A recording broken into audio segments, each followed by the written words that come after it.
வணக்கம், நான் உங்கள் chef Deena. Welcome back to chef Deena's kitchen. இன்றைக்கி நம்ம எங்கே இருக்கோம்? சென்னையில் இருக்கும். அதுவும் பர்டிகுலராக எங்கேன்னா அண்ணா நகர். எதுக்காக வந்திருக்கீங்கன்னா இன்றைக்கி ஒரு சூப்பரான ஒரு மோர் குழம்பு, அதுவும் திருநெல்வேலியில் பண்ணுற மோர் குழம்பு எப்படி ரெடி பண்ணுறதுன்னு சொல்லி கேட்டு தெரிஞ்சு வந்திருக்கோம். இந்த ரெசிபி வந்து பார்த்தீங்கன்னா ஜென்ரலாக வந்து திருநெல்வேலி சைடில் நிறைய நான்வெஜ் சமைப்போனாலும் நிறைய வந்து வெஜிடேரியன் டிஷ்ஷஸும் இருக்குது. ஸோ அதில் வந்து ஸ்பெஷலாக ஒரு ஃபெஸ்டிவல் அப்படின்னா இந்த நெல்லை சொதியும் இந்த வடை மோர் குழம்பும் கண்டிப்பாக இருக்கும். ஸோ அதனால இந்த வடை மோர் குழம்பு இன்னைக்கு செய்யலாம்னு நினச்சேன். நல்ல விஷயம். அந்த மோர் குழம்பு பார்த்தீங்கன்னா வடை ஃப்ரை பண்ணி அதில் போட்டு பண்ணுவாங்க. நம்ம நார்மலாக மோர் குழம்பு பண்ணும்போது என்ன பண்ணுவோம்னா அந்த திக்னிங் ஏஜென்ட்டுக்கு கொஞ்சம் பச்சை அரிசிலாம் போட்டு அரைச்சி பண்ணுவாங்க. இந்த மோர் குழம்புல பச்சை அரிசி யூஸ் பண்ணாமல் கடலைப்பருப்பு, தேங்காய், காஞ்ச மிளகாய் இதெல்லாம் போட்டு அரைச்சி பண்ணுறாங்க. இங்கே நாங்கள் யூஸ் பண்ணுறது வந்து கடலைப்பருப்பை தான் திக்கனிங் ஏஜென்ட்டாக யூஸ் பண்ணுவோம் ஒன்று. ப்ளஸ் வந்து இந்த குழம்பு ரொம்ப கொதிக்கவே விட மாட்டோம். நம்ம மற்ற ஏரியாலெல்லாம் வந்து காய்கறி போடுவாங்க. பட் இது வந்து மேபி வந்து திருநெல்வேலியில் இதை வந்து ஒரு ஸ்பெஷல் குழம்பா கன்சிடர் பண்ணுறதுனால வடை போட ஆரம்பிச்சிருக்கலாம். அந்த தக்காளி எதுக்காக யூஸ் பண்ண சொல்லி நிறைய பேருக்கு டவுட் இருக்கும். நிறைய பேர் வந்து தக்காளி யூஸ் பண்ண மாட்டாங்க மோர் குழம்புக்கு. ஆனால் இந்த இடத்துல அந்த தக்காளி போடும்போது ஒரு டேஸ்ட் கொடுக்கும், அந்த டெக்ஸ்டர் வரும்னு சொல்லி சொல்கிறாங்க. தக்காளி வந்து உங்களுக்கு கன்சிஸ்டன்சிக்கெல்லாம் ஹெல்ப் பண்ணாது. அந்த தக்காளியை வந்து நீங்கள் பெரிய பீஸாக கட் பண்ணி போடணும். அந்த தக்காளி வந்து வெந்தும் வேகாமலும் இருக்கும். நீங்கள் பெருசாக தக்காளி போடும்போது எப்படி நம்ம சாலடில் தக்காளி சாப்பிட்றோமோ அந்த மாதிரி ஒரு எஃபெக்ட் கொடுக்கும். எங்கள் ஊரில் பண்ணுற அந்த மோர் குழம்பு டோட்டலாக வந்து மற்றவங்க பண்ணுறதுக்கும் நாங்கள் பண்ணுறது நிறைய வித்தியாசம் இருக்குது. அதில் பர்டிகுலராக அந்த வடை பண்ணும்போது அந்த சோம்புலாம் போட்டு தட்டி ஃப்ரை பண்ணுவோம். ஆனால் இந்த வடையில் பார்த்தீங்கன்னா சோம்பு போட மாட்டாங்கன்னா சீரகம் மட்டும் போடுவாங்க. சோம்பு போட்டோம்னா அது அந்த மசால் வடை டேஸ்ட் கொடுத்துரும். ஓகே. ஸோ இது அந்த வடை மோர் குழம்பு கொஞ்சம் மைல்டா அண்ட் மோர் குழம்புன்றனால வெறும் அந்த சீரகம் ஃப்ளேவர் தான் வரணும். ஸோ நம்ம இதில் வந்து சீரகம் போடுவோம்.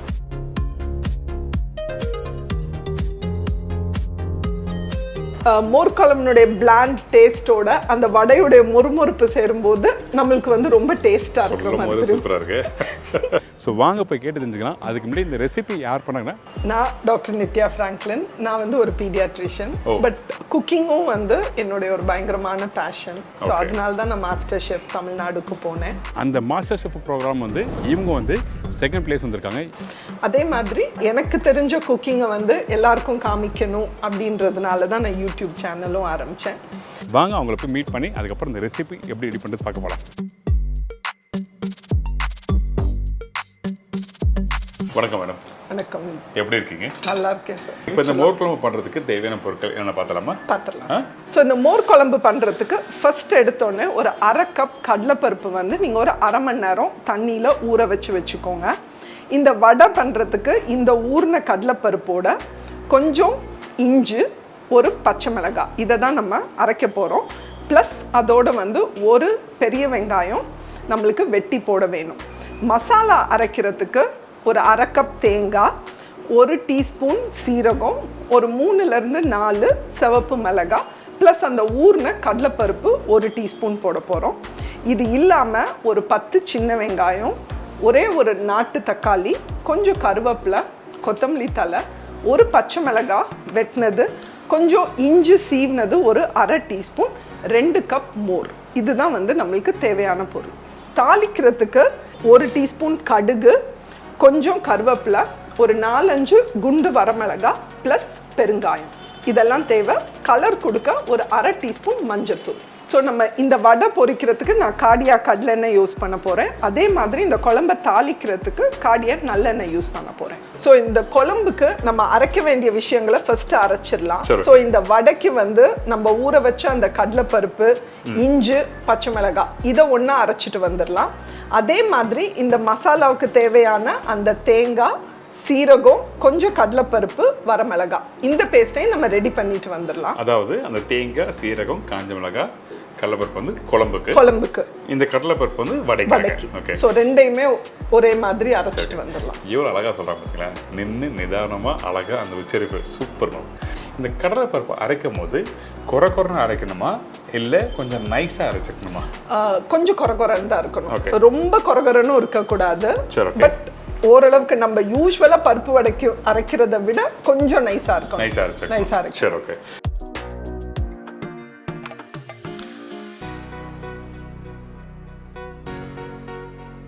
இப்போ இந்த வடை மோர் குழம்பு ரெடி பண்ணுறதுக்கு நீங்கள் தேங்காய் அரைச்சிட்டிங்க, அப்புறம் இந்த பருப்பு அரைச்சாச்சு. இந்த பருப்பு நீங்கள் சொன்ன மாதிரி, அதாவது பாருங்கள், இந்த மாதிரி பக்குவத்தில் நைஸாக அரைச்சிருக்காங்க. கெட்டியும் இருக்கு. தண்ணி போடாம. ஓகே, தண்ணி போடாம அரைச்சிருக்கீங்க. அரைக்கும் போது சுத்தமாக தண்ணி யூஸ் பண்ணணும். ஓகே, அதாவது நீங்கள் வடை கையில் எடுத்தீங்கன்னா அப்படி உருண்டு வரணும். அப்போ தான் தட்டுறதுக்கு ஈஸியாக இருக்கும்.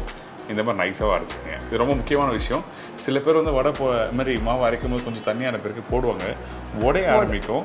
இன்னொன்று வந்து அந்த தண்ணி ஊற்றி அரைச்சிட்டோம்னா வலுவலுன்னு இருக்கும், அந்த கிறிஸ்ப்னஸ் நல்லா இருக்காது, அந்த முறுமுறு தன்மை கிடைக்காது. ஓகே, ஸோ நீங்கள் அரைக்கும் போது கரெக்டான பக்கத்தில் இந்த அரைச்சிக்கோங்க. ஸோ நம்ம இந்த வடை மாவை ட்ரான்ஸ்ஃபர் பண்ணிக்கலாம். சரி, ஓகே. அதாவது அரைச்சி வச்சிருக்க கடலைப்பருப்பு, அரைச்சி அந்த இஞ்சி, பச்சை மிளகாய், ஓகே, இந்த கடலைப்பருப்பு, கொஞ்சம் பொடியாக வெட்டின பெரிய வெங்காயம், கொஞ்சம் பொடியாக வெட்டின கருவேப்பிலை, சரி, ஓகே, கொஞ்சம் கொத்தமல்லி. சரி, ஸோ இதோட வெங்காயம் போதும். சரி, ஓகே. இதோட வந்து இந்த வடைக்கு தேவையான உப்பு மட்டும் இப்போ நம்ம போட்டுக்க போகிறோம். சரி, ஓகே. இதை வந்து லைட்டாக நம்ம பெனஞ்சிட்டு வடை மாதிரி உருண்டை பிடிச்சி வச்சுக்கலாம். பிடிச்சிட்டு அதுக்கப்புறம் நம்ம இதை பொரிக்க ஆரம்பிச்சிடலாம். இதில் இஞ்சிலாம் போடுவோமா? இதில் இஞ்சியும் பச்சை மிளகாயும் போட்டு நம்ம அரைச்சிட்டோம். ஸோ இதில் வந்து பச்சையாக நம்ம போட போகிறது கிடையாது. பெரும்பாலும் இந்த வடைன்னு சொல்லும்போது இந்த சோம்பு, இடிச்ச பூண்டு இதெல்லாம் போடுவாங்க. அதனால தான் ஸ்பெசிஃபிக். அது வந்து சோம்பு போட்டோம்னா அது அந்த மசால் வடை டேஸ்ட் கொடுத்துரும். ஓகே. ஸோ இது அந்த வடை மோர் குழம்பு கொஞ்சம் மைல்டா அண்ட் மோர் குழம்புன்றனால வெறும் அந்த சீரகம் ஃப்ளேவர் தான் வரணும். ஸோ நம்ம இதில் வந்து சீரகம் போடுவோம். நல்ல விஷயம். இப்போ நல்லா மிக்ஸ் பண்ணியாச்சு. இப்போ நம்ம என்ன பண்ணுறோம்? இப்போ வந்து இதை நம்ம வடையாக பொரிக்க போகிறோம். எண்ணெய் சூடு பண்ண ஆரம்பிச்சோம். என்ன கடலெண்ணெய். இது பொரிக்கிறதுக்கு கடலெண்ணெய் தான் போடுறோம். நம்ம கிட்ட இருக்க அந்த கடலெண்ணெய் ஃப்ரை பண்ணுறதுக்கு யூஸ் பண்ணுறோம்.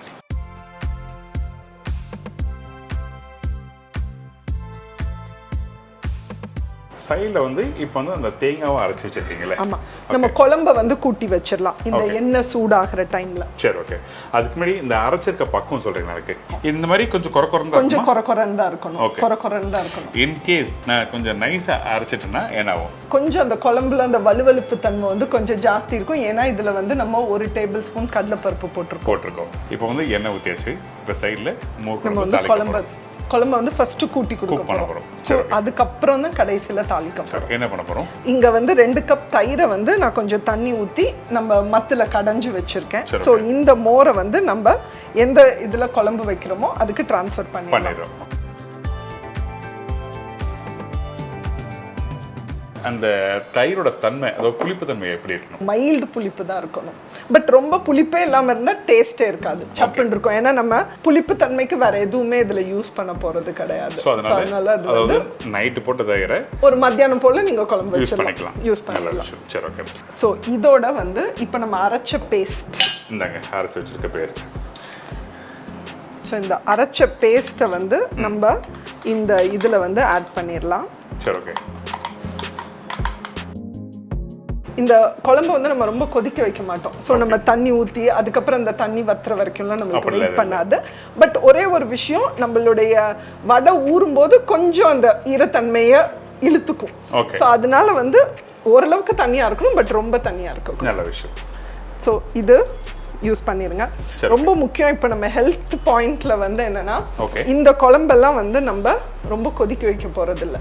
ஸோ சின்ன பிள்ளைங்க நம்மளுக்கு எல்லாருக்குமே பார்த்தீங்கன்னா ரசம், இந்த கொதிக்காத விஷயங்கள் எல்லாம் பண்ணும்போது நீங்கள் குடிக்கிறதுக்கு யூஸ் பண்ணுற தண்ணியை யூஸ் பண்ணுறது ரொம்ப இம்பார்ட்டன்ட். ஃபுட் பாய்சனிங் வராமல் இருக்குது. ஓகே, அதாவது நிறைய பேர் கிச்சனில் வந்து வாஷ் பண்ணுறதுக்கு அந்த தண்ணி இருக்கும், அந்த தண்ணி யூஸ் பண்ணக்கூடாது. நம்ம சமைக்கிறதுக்கு தண்ணி வச்சுருப்போம், நம்ம சமைக்கும் போது கொதிக்கும், அதனால அதில் கிருமி செத்துரும். பட் ஆனால் நம்ம சட்னியோ இல்லை வந்து ரசமோ இந்த மோர் குழம்போ ரொம்ப கொதிக்க போகிறது கிடையாது. ஸோ அதுக்கு நம்ம மறந்து அந்த தண்ணி யூஸ் பண்ணிடக்கூடாது. அதாவது நம்ம குடிக்கிற வாட்டர் மட்டும் தான் யூஸ் பண்ணுறோம். நல்ல விஷயம். சரி, ஓகே. இது ரொம்ப சூப்பரான விஷயம் சொல்லியிருக்கீங்க. ஈவன் நான் கூட சொல்லதில்லை, நான் நிறைய விஷயம் குக்கிங் நம்ம சமைக்கும் போது இந்த பாயிண்ட் சொன்னதில் ஒரு அருமையான விஷயம் சொல்லியிருக்கேன். தேங்க்யூ. இதுக்கப்புறம் இதில் வந்து கொஞ்சமாக, இது ரொம்ப மஞ்சள் கலராக வரக்கூடாது, பட் ஒரு டிஞ்ச் ஆஃப் yellowishness இருக்கணும். ஸோ ஒரு 1/4 டீஸ்பூன் மஞ்சள்தூள். சரி, ஓகே. இதுக்கப்புறம் இதுக்கு அடுத்து இந்த குழம்புக்கு தேவையான கல்லுப்பு. சரி, ஓகே. ஸோ இது வந்து ஒரு 1/2 டீஸ்பூனுக்கு கொஞ்சம் மேலே. ஓகே. இந்த மோர் குழம்பு பண்ணும்போது தயிர் யூஸ் பண்ணும்போது இந்த சால்ட்டோட தன்மை எப்படி இருக்கணும்? ரெகுலராக யூஸ் பண்ணுற அந்த குழம்புக்கு யூஸ் பண்ணுற சால்ட்டே போட்டால் போதுமா, இல்லை ஒரு கல் கம்மியாக போடுறது நல்லதா? புளிப்பு இருக்கிறதுனால சம்டைம்ஸ் வந்து நீங்கள் உப்பு ஒரு கல் கூட போட்டிங்கன்னா கூட ரொம்ப தெரியாது. அதனால வந்து நார்மல் சால்ட் யூஸ் பண்ணால் போதும். பட் ஆனால் நம்ம வடைக்கும் வந்து கொஞ்சமாக தூளுப்பு போட்டிருக்கோம். ஸோ அதை மைண்ட் பண்ணி நம்ம போடணும். சரி, நல்ல விஷயம். ஸோ அடுத்து வந்து இந்த குழம்பை கூட்டுறதுக்கு ஒரு 1/2 இன்ச் இஞ்சி பொடியாக வெட்டி வச்சுருக்கோம், ஒரு பச்சை மிளகாய் வெட்டி வச்சுருக்கோம், கொஞ்சம் கொத்தமல்லி தழை, ஒரு தக்காளி 4 வெட்டி வச்சுருக்கேன், கொஞ்சம் கருவேப்பிலை, ப்ளஸ் வந்து 10 சின்ன வெங்காயம். ஸோ இது அவ்வளோத்தையுமே வந்து நம்ம இதுக்குள்ளே போட்டுற போகிறோம். பெரும்பாலும் வந்து நான் மோர் குழம்பு பண்ணும்போது தக்காளி போட்டு பார்த்ததில்ல, ஃபர்ஸ்ட் டைம் பார்க்குறேன் தக்காளி. இது எப்படி நெல்லையில் மட்டும் தான் போடுவீங்களா?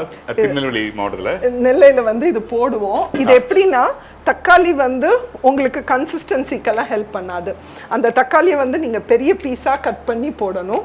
அந்த தக்காளி வந்து வெந்தும் வேகாமலும் இருக்கும். ஸோ அது வந்து ஒரு டிஃப்ரெண்ட் டேஸ்ட் கொடுக்கும். Okay okay. ஏன்னா நம்ம இந்த குழம்பை ஆக்சுவலாக கொதிக்க வைக்க போகிறது கிடையாது. ஸோ அதனால வந்து நீங்கள் பெருசாக தக்காளி போடும்போது எப்படி நம்ம சாலட்ல தக்காளி சாப்பிட்றோமோ அந்த மாதிரி ஒரு எஃபெக்ட் கொடுக்கும். ஸோ இதை வந்து நம்ம நல்லா கலந்துடலாம் இந்த ஸ்டேஜில். இப்போ நம்ம அடுப்பை ஆன் பண்ணவே இல்லை, ஆன் பண்ணலை. ஃபர்ஸ்ட் வந்து நம்ம இதை நல்லா மிக்ஸ் பண்ணிட்டு, ஏன்னா வந்து நீங்கள் தயிர் போட்டிருக்கிறப்போ நம்ம உடனே ஹீட்டை ஜாஸ்தி பண்ணோம்னா தயிர் பிரிஞ்சிரும், இந்த க்ரீமினஸ் வராது. ஸோ அந்த குழம்பு வந்து அப்படி க்ரீமியாக கொலன்னு இருக்கிறதுக்கு நம்ம கடலைப்பருப்பு போட்டிருக்கோம். பட் அதை விட இம்பார்ட்டன்ட் நம்ம கொஞ்சம் கிண்டிக்கிட்டே இருக்கணும், கை விடாமல் அல்வா கிண்டுற மாதிரி இந்த மோர் குழம்பு நம்ம கிண்டிக்கிட்டே இருக்கணும். இப்போ தான் ஆன் பண்ண போகிறேன். ஸோ நான் ஆன் பண்ணிடுறேன். இது நல்ல ஒரு முக்கியமான இன்ஃபர்மேஷன். அதாவது அந்த தயிர் திரிஞ்சு போகாமல் இருக்கிறதுக்கு இவங்க சொல்கிற மாதிரி ட்ரை பண்ணி பாருங்க. ஏன்னா இந்த மாதிரி சின்ன சின்ன விஷயங்களை அப்படி விட்டால் வீணாக போச்சு. இப்போ குழந்தைங்களுக்கு இப்போ ரெடி ஆகிறதுக்கு எவ்வளோ நேரம் ஆகும்? இது வந்து நொர தள்ளின உடனே நம்ம இதை ஆஃப் பண்ணிட்டு வடை போட ஆரம்பிச்சோம். சரி, இப்போ ஆல்மோஸ்ட் அந்த லைட்டாக அந்த திக்கான ஒரு டெக்ஸ்சர் வர இப்போ பார்த்தீங்கன்னா அந்த பாருங்க அந்த க்ரீமி டெக்ஸ்சர் கொஞ்சம் ரைட். அந்த தயிர் வந்து அந்த லைட்டாக அந்த ஸ்லோ ஃப்ளேமில் குக் பண்ணும்போது ஃபஸ்ட்டு நீங்கள் குக் பண்ணுறதுக்கு முன்னாடி இருந்த பக்குவத்தோட இப்போ பார்க்குற பக்குவம் உங்களுக்கு நல்லா தெரியும்.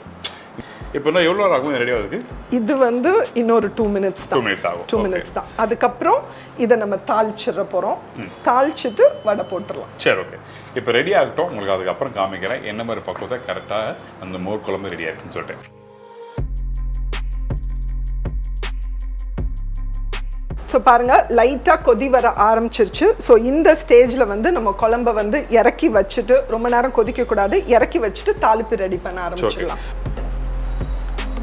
சூப்பர். இப்போ அந்த குழம்பு ரெடி ஆயிடுச்சு, நம்ம தாளிக்க போகிறோம். சரிங்க. இப்போ தாளிக்கிறதுக்கு என்ன வேணும்? நல்லெண்ணெய். நல்லெண்ணெய். இப்போ இந்த பூண்டை மட்டும் லைட்டாக 1-2 நம்ம தட்டி எடுத்துக்கலாம். சரி, கொடுங்க. பூண்டை வந்து ஜென்ரலாக வந்து அந்த பூண்டினுடைய வாசனை வந்து வெளியில் வர்றதுக்கு நீங்கள் பூண்டை வந்து க்ரஷ் பண்ணணும். அதை க்ரஷ் பண்ணாதான் வந்து அதில் இருக்கிற அந்த சல்ஃபர் காம்பனன்ட் வெளியில் வந்து அந்த புஞ்சன் ஸ்மெல், அந்த ஸ்ட்ராங் ஸ்மெல் வந்து வாசனைகள் வரும். நல்ல விஷயம். சரி, இப்போ என்ன போடுறோமா? எப்படி? நல்லெண்ணெய் போட போகிறோம். ஓகே, இந்தாங்க. ஸோ இப்போ வந்து ஃபர்ஸ்ட் வந்து நம்ம நல்லெண்ணெய் 2 டேபிள் ஸ்பூன் வந்து ஒரு பேனில் ஊற்றிக்கலாம். சரி, ஓகே. ஸோ இந்த எண்ணெய் வந்து சூடாகட்டும். ஓகே. சூடான உடனே தாளிக்கிறதுக்கு வந்து நான் வந்து 1 டீஸ்பூன் கடுகு வச்சுருக்கேன், ஒரு 2-3 மிளகாய், கொஞ்சம் கருவேப்பிலை, ஒரு 2 பிஞ்ச் பெருங்காயம் தூள், இதுதான் வேணும். ப்ளஸ் நம்ம தட்டி வச்சிருக்கிற அந்த பூண்டு. ஸோ இப்போ வந்து நம்மளுடைய எண்ணெய் சூடாயிருச்சு. ஸோ நம்ம தாளிக்க வச்சிருக்கிறத அதில் போட்டுடலாம். கடுகு கருவேப்பிலை கொஞ்சம் எல்லாம் ஒன்றா போட்டுடலாம். ஸோ அதை போட்டுட்டு கொஞ்சம் அந்த கடுகு பொரியட்டும். இந்த கடுகு பொரிய ஆரம்பிச்ச உடனே நம்ம இந்த தட்டி வச்சிருக்கிற பூண்டு, சரி, ஓகே, இதையும் போட்டுடலாம். ஸோ இது லைட்டாக வந்து ப்ரௌனா கலர் மாறுது. இன்னொன்று இந்த மாதிரி தாளிப்பு போடும்போது அந்த கரெக்டான எண்ணெயில் யூஸ் பண்ணி பண்ணும்போது அந்த வாசனைகள் குழம்பு வந்து நீங்கள் எந்த எண்ணெய் யூஸ் பண்ணுறீங்களோ அதை பொறுத்து டேஸ்ட் வந்து கண்டிப்பாக நல்லா மாறும். திருநெல்வேலி சைடில் நிறைய பேர் வந்து அந்த தேங்காய் எண்ணெய் யூஸ் பண்ணுவாங்க. ஆமாம். இந்த மோர் குழம்புக்கு ஏன் நம்ம வந்து இந்த நல்லெண்ணெய் யூஸ் பண்ணுறோம்? மோர் குழம்போட இது வந்து நல்ல மேட்ச் ஆகும். யூஸ்வலாக நாங்கள் மோர் குழம்புக்கு தேங்காய் எண்ணெய் யூஸ் பண்ணது கிடையாது, நல்லெண்ணெய் தான் யூஸ் பண்ணுவோம். மற்ற என்ன மாதிரி ரெசிபிக்கெலாம் தேங்காய் எண்ணெய் யூஸ் பண்ணுவீங்க? தேங்காய் எண்ணெய் வந்து நிறைய நான்வெஜ் ரெசிபிக்கு தேங்காய் எண்ணெய் யூஸ் பண்ணுவோம், அவியலுக்கு தேங்காய் எண்ணெய் யூஸ் பண்ணுவோம், நெல்லை சொதிக்கு தேங்காய் எண்ணெய் யூஸ் பண்ணுவோம். ஸோ சம்டைம்ஸ் வந்து ஈவன் வந்து இந்த கோழி பொரிச்சதெல்லாம் பண்ணுறதுக்கு கூட தேங்காய் எண்ணெய் தான். சரி, ஓகே. இப்போ அந்த பூண்டு அந்த காஞ்ச மிளகாய் கடுகு கலர் எல்லாம் மாற ஆரம்பிச்சிருச்சு. ஸோ இப்போ வந்து நம்ம ஆஃப் பண்ணிடலாம். ஓகே. ஆஃப் பண்ணிட்டு ஒரு நிமிஷம் அது கொஞ்சம் சூடு வந்து குறையட்டும். நம்ம டக்குன்னு அந்த சூடோட போட்டோம்னா பிரிஞ்சு போறதுக்கு வாய்ப்பு இருக்கு. ஸோ 2 நிமிஷம் அது வந்து ஆறட்டும். கொஞ்சம் சூடு ஆறிடுச்சு. ஒரு நிமிஷம் 2 நிமிஷம் ஆன பிறகு நீங்க வந்து இதை வந்து ஆட் பண்ணுங்க. சூப்பர். ஸோ நம்ம குழம்பு ஒன்றும் பண்ண வேண்டாம். நம்ம வடை போடும்போது மிக்ஸ் பண்ணா போதும். இது அப்படியே இருக்கட்டும். ஓகே. மோர் குழம்பு தாளிச்சாச்சு, அந்த குழம்பு ரெடி ஆயிடுச்சு. இப்போ வடையை நம்ம போட ஆரம்பிக்கிறோம். இந்தாங்க.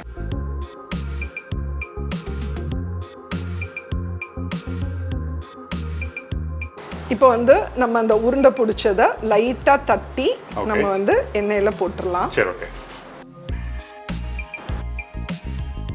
ஸோ ரொம்ப தின்னா இருக்கக்கூடாது. ஓகே. ஸோ ஓரளவுக்கு திக்கா இருக்கிற மாதிரி வந்து நம்ம வந்து தட்டிக்கணும். ஓகே.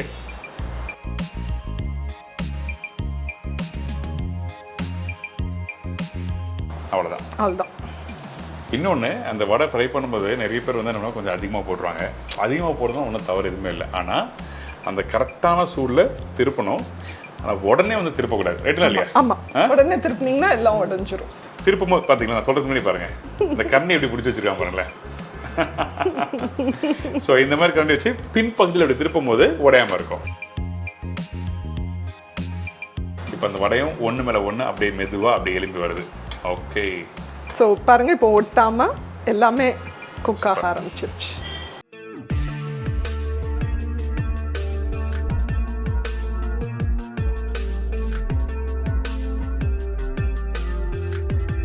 ஸோ நம்மளுடைய வடை வந்து இந்த அளவுக்கு ப்ரௌன் ஆகும். ஓகே. ஸோ அப்போ தான் வந்து அது நல்லா இருக்கும். நல்ல கலர், கரெக்டான கலர் எடுத்துருக்காங்க.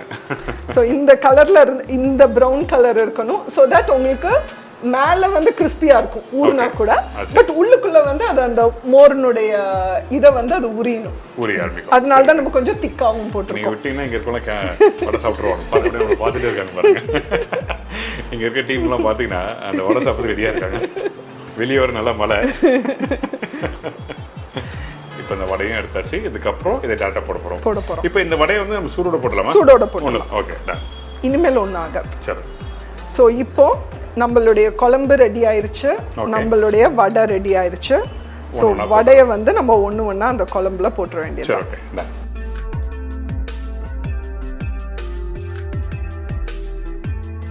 அப்படியே அழகாக ரவுண்டாக இருக்குங்களே. ஸோ லைட்டாக வந்து அதை கிண்டி விட்டுருங்க. அப்போ தான் கொஞ்சம் அது உள்ள ஊறுறதுக்கு ரெடியாக இருக்கும். ஸோ இதை வந்து உடனே நீங்கள் சர்வ் பண்ணக்கூடாது. ஒரு 10 நிமிஷம் அது வந்து ஊறணும். அப்படியே? ஆமாம். ஓகே. ரைஸோட சாப்பிடும்போது கொஞ்சம் ஊறணும். சரி, ஓகே. ரைஸோட தொட்டு சாப்பிட்றதுக்கு நம்ம இஞ்சி துவையல் இல்லைன்னா வந்து எள்ளு துவையல், அந்த மாதிரி கொஞ்சம் காரசாரமான ஒரு துவையல் இருக்கணும். எனக்கு இந்த டவுட் வருது. அங்கே நான் திருநெல்வேலி ஷூட் பண்ணும்போது அந்த சொதி பண்ணும்போது இஞ்சி துவையல் சாப்பிடணும். எதுக்காகனா அந்த தேங்காய் நம்ம சாப்பிடும்போது, தேங்காய் பால் சாப்பிடும்போது கொஞ்சம் மந்தமாக இருக்கும், இந்த மாதிரி ப்ராப்ளம்லாம் சொல்லி சொன்னாங்க. அதே மாதிரி இந்த மோர் குழம்புக்கும் வந்து கம்பல்சரி சாப்பிடணுமா? அதாவது 2 விஷயம். ஒன்று, நம்ம நிறைய கடலைப்பருப்பு போட்டு பண்ணியிருக்கோம். நம்ம பெருங்காயம் பூண்டெல்லாம் போட்டால் கூட இது வந்து கொஞ்சம் ஹெவியாக தான் இருக்கும். ஏன்னா நம்ம தயிரும் வந்து ரொம்ப நீர் மோரை யூஸ் பண்ணல, ஆல்மோஸ்ட் வந்து கெட்டி தயிராக தான் யூஸ் பண்ணியிருக்கோம். ஸோ இதுவும் கொஞ்சம் ஹெவியாக தான் இருக்கும். ஸோ நீங்கள் இஞ்சி துவையலோடு வச்சு சாப்பிடும்போது டைஜஷனுக்கும் நல்லது. அதே டைமில் வந்து இது கொஞ்சம் மைல்டு ஃப்ளேவர்ஸில் இருக்கும். அது வந்து உங்களுக்கு ஒரு ஷார்ப் ஃப்ளேவர்ஸ் கொடுக்கும். எடுத்து கொடுக்கும். நல்ல விஷயம். பேலன்ஸ் பண்ணும். நல்ல விஷயம். அங்கே வந்து இந்த துவையல் இது வந்து ஆல்மோஸ்ட் வந்து ஒரு இன்டெக்ரல் பார்ட் ஆஃப் எத்தனை குழம்பு என்ன இருந்தாலும் ஒரு துவையல் வந்து பழக்கமாயிருச்சு எங்களுக்கெல்லாம் சாப்பிடும்போது. Super super. டேஸ்டிங் கொடுக்குறீங்களா? கண்டிப்பாக. ஓகே. வடை ஊரெல்லாம் பரவாயில்ல, சாப்பிடலாம். என்ன சொல்றீங்க? கண்டிப்பா. என்ன ஊர்ல நினைச்சுக்கோங்க. என்ன கொஞ்சம் தயிர் போடுங்க. அந்த குழம்பு அந்த வடையை வந்து ஒன்று பாதி அப்படியே உடைச்சிட்டு அப்படியே மோரில் நல்லா மிக்ஸ் பண்ணி சாப்பிட்டா சீக்கிரம் ஊறிடும். கரெக்ட்.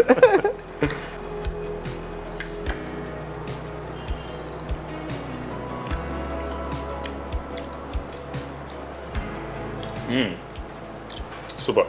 ரியலி அந்த சாப்பிடும்போது அந்த புளிப்புத்தன்மை பார்த்தீங்கன்னா ரொம்ப அதிகமாக தெரியல, கரெக்டாக ஒரு பேலன்ஸாக இருக்குது. இன்னொன்று அந்த உள்ளி வெங்காயம் நம்ம சாப்பிடுவோம், அந்த வெங்காயம் படுது, அந்த வடையோட அந்த சாஃப்ட்னஸ் நீங்கள் சொல்லும்போது இன்னும் நல்லா ஊற அந்த வடையோட அந்த சாஃப்ட்னஸ் அந்த சேர்த்து சாப்பிடும் ரொம்ப நல்லாயிருக்கும். ரியலி ஒரு ஃபென்டாஸ்டிக்கான ஒரு மோர் குழம்பு, அதுவும் பர்டிகுலர் வடை மோர் குழம்பு. எல்லாருக்கும் மோர் குழம்பு பண்ண தெரியும், ஆனால் இன்னைக்கு திருநெல்வேலி ஸ்டைலில் பண்ணுற இந்த மோர் குழம்பு எப்படி பண்ணுறது உங்களுக்கு தெரிஞ்சிருக்கும். ட்ரை பண்ணி பாருங்கள். Thank you so much. Really wonderful experience இன்னைக்கு உங்ககிட்ட கிடைச்சது. ஒரு சூப்பரான திருநெல்வேலி ஸ்பெஷல் வடை மோர் குழம்பு சொல்லி கொடுத்துருங்க. நன்றி.